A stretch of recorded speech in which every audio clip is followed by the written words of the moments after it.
सिनेमाकॉन 2025 चल रहा है और डिज्नी से हमें काफी सारी चीजें देखने को मिली हैं और क्योंकि डिज्नी मार्वल स्टूडियोज को ओन करता है तो मार्वल के future projects like Thunderbolts and fantastic four की न्यू फुटेजेस हमें दिखाई गई हैं। एंड केविन फाइगी ने स्टेट कर दिया है कि उन्होंने एवेंजर्स डूम्सडे की पूरी कास्ट अभी रिवील नहीं की है, जो हम ऑलरेडी जानते थे, because RDJ and Marvel studios की इस ऑफिशियल कन्वर्सेशन ने ये क्लियर कर दिया था। और केविन फाइगी ने भी ये खुद स्टेट किया है कि हमने काफी सारे रिवील कर दिए हैं बट सारे नहीं। इसके अलावा भी उन्होंने एवेंजर्स डूम्सडे में दिखाए जाने वाले हीरोज के बारे में बात की, like Avengers, Thunderbolts, Fantastic Four, original X Men. Original X Men इसलिए क्योंकि अब तक जितने भी एक्समैन इस मूवी के लिए अनाउंस किए गए हैं वो सारे ही ओल्ड एक्समैन हैं। न्यू एक्समैन के बारे में अभी कुछ भी रिवील नहीं किया गया है। और फाइगी ने ये भी कहा है कि ये सारी टीम्स मिलकर डॉक्टर डूम से फाइट करेंगी। उन्होंने कहा कि एवेंजर्स डूम्सडे की मेन शूटिंग जल्द ही स्टार्ट होने वाली है, तो शायद हमें कुछ लीक्स भी देखने को मिल जाएं। हालांकि मूवी के डायरेक्टर्स रूसो ब्रदर्स ने ये कहा है कि उन्होंने सेट्स को इस तरह से डिजाइन किया है कि कुछ भी लीक ना हो पाए। नाउ बात करते हैं fantastic four first steps and Thunderbolts की न्यू फुटेजेस की। पहले बात करते हैं फैंटास्टिक फोर फर्स्ट स्टेप्स की फुटेज की। तो इसकी स्टार्टिंग होती है एक टॉक शो से, द टेड गिलबर्ट शो से, जिसमें फैंटास्टिक फोर की स्टोरी के बारे में बताया जा रहा है कि उन्हें उनकी पावर्स कैसे मिली। तो इससे हमें ये आइडिया हो गया है कि फैंटास्टिक फोर की फैमिली यहाँ पर एक काफी फेमस सुपर हीरो टीम है, साथ में काफी फेमस साइंटिस्ट भी, बिकॉज उन्होंने वर्ल्ड के लिए काफी सारी चीजें बनाई हैं। और आगे ट्रेलर में जूलिया गार्नर की सिल्वर सर्फर का फर्स्ट लुक हमें देखने को मिलता है, जो अर्थ पर आकर फैंटास्टिक फोर की टीम को ये बताती है कि क्या तुम इस वर्ल्ड के प्रोटेक्टर हो, तुम्हारे प्लेनेट को अब डेथ के लिए मार्क कर दिया गया है, तुम्हारे वर्ल्ड को डिवॉर करने गैलेक्टस आने वाला है। और उसके ऐसा कहते ही हमें न्यूयॉर्क सिटी के ऊपर गैलेक्टस की ह्यूज शैडो देखने को मिलती है, जिसके बाद पूरे वर्ल्ड की लाइट्स बंद हो जाती हैं। देन एक आदमी मिस्टर फैंटास्टिक से पूछता है कि क्या हम सेफ हैं, जिसके रिस्पांस में मिस्टर फैंटास्टिक कहता है आई डोंट नो। जिसके बाद हमें रीड एक प्रॉब्लम को सॉल्व करते हुए दिखाई देता है, लेकिन वो इसमें फेल हो जाता है। जिसके बाद रीड खुद को ब्लेम करते हुए कहता है कि मैंने स्पेस की बाउंड्रीज को स्ट्रेच किया और उन्होंने सुन लिया। इट मींस कि उसे लगता है कि उसकी वजह से गैलेक्टस तक की सिग्नल पहुंचा है और अब वो उनके वर्ल्ड को डिवॉर करने आने वाला है। नाउ इस ट्रेलर में हमने देखा था कि रीड यहाँ पर किसी तरह के मल्टीवर्सल पोर्टल के ऊपर काम कर रहा है, तो ये कंफर्म कर देता है कि ये वही चीज है जिसके रिजल्ट में उनके सामने ये प्रॉब्लम आई है। और रीड को पता नहीं था कि ये इतनी डेंजरस हो सकती है। तो यहाँ लाइट जाने के बाद पूरी सिटी परेशान है, जिसके बाद फुटेज में ये सारे वर्ल्ड के लोग फैंटास्टिक फोर को देख रहे होते हैं कि वो उन्हें बचाएंगे।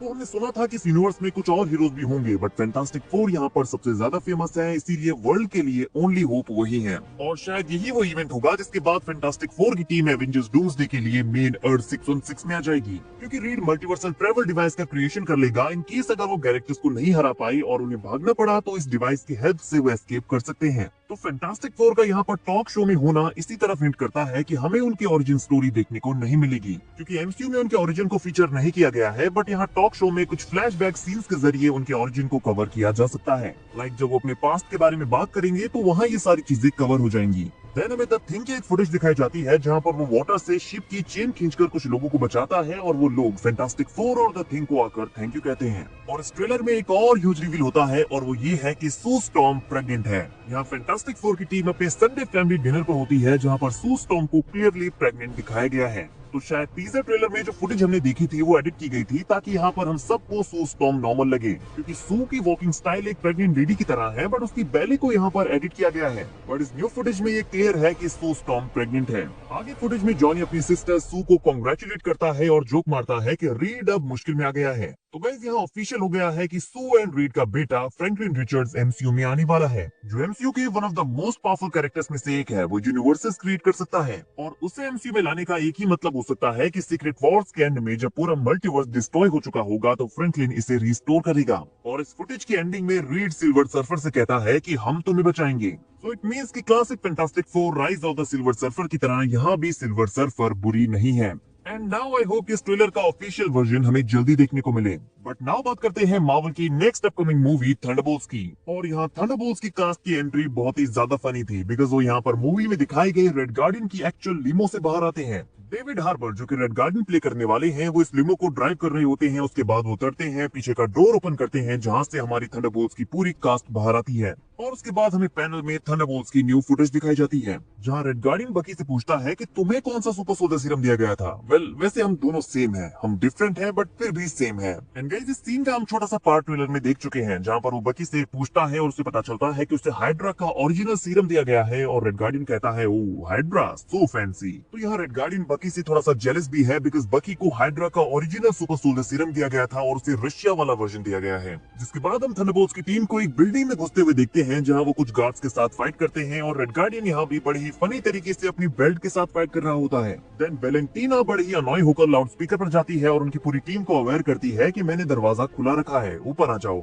और यहाँ पर रिवील होता है कि ये building actually farmer Avengers tower है जिसे वेलेंटीना ने खरीद लिया है। और फिर वो कहती है कि ये सोचना कितना क्रेजी है कि जहाँ पर आज हम खड़े हैं वहाँ पर दुनिया को बचाने की लड़ाइयाँ लड़ी गई थी। और फिर यहाँ वो बकी के ऊपर जोक मारती है कि वो एज अ कांग्रेसमैन ज्यादा देर नहीं टिक पाया। तो यहाँ पर ये भी कंफर्म हो गया है कि बकी एज अ कांग्रेसमैन ज्यादा देर नहीं रह पाएगा। जिसके बाद वो एक बड़ा रिवील करती है। वेलेंटीना एडमिट करती है कि उसी ने इन सारे थंडरबोल्ट्स के मेंबर्स को एक साथ भेजा था ताकि वो एक दूसरे को मार दें। लेकिन वो काफी शॉक है कि इसकी जगह वो सारे एक टीम बन गए हैं और एक दूसरे के साथ काफी नाइस हैं। और फिर रेड गार्डियन का मजाक बनाकर वो कहती है कि मुझे नहीं पता ये कौन है। एंड फिर वो कहती है लेकिन मैं यहाँ अकेली नहीं हूँ। और फिर हमें सेंट्री देखने को मिलता है, लेकिन इस फुटेज में भी सेंट्री का फुल लुक हमें देखने को नहीं मिला है। और फुटेज की एंडिंग होती है इस डायलॉग के साथ कि एवेंजर्स जा चुके हैं और हमें बचाने वाला कोई नहीं है। तभी बकी कहता है कि हम हैं और हम लोगों को बचाएंगे। सो गाइस, ये था कॉमिक कॉन 2025 से फैंटास्टिक फोर एंड थंडरबोल्ट्स की ब्रांड न्यू फुटेजेस का ब्रेकडाउन। मैं आपको एक्चुअल फुटेजेस नहीं दिखा सकता बिकॉज रिकॉर्डिंग वहाँ पर अलाउ नहीं थी और इसका एक्सेस किसी के भी पास नहीं है। बट आई होप कि इस वीडियो से आप लोग सब कुछ समझ गए होंगे। वीडियो अगर अच्छी लगी हो तो वीडियो को लाइक और चैनल को सब्सक्राइब करना ना भूलें बिकॉज ऐसी अमेजिंग वीडियोस हम डेली लाते रहते हैं।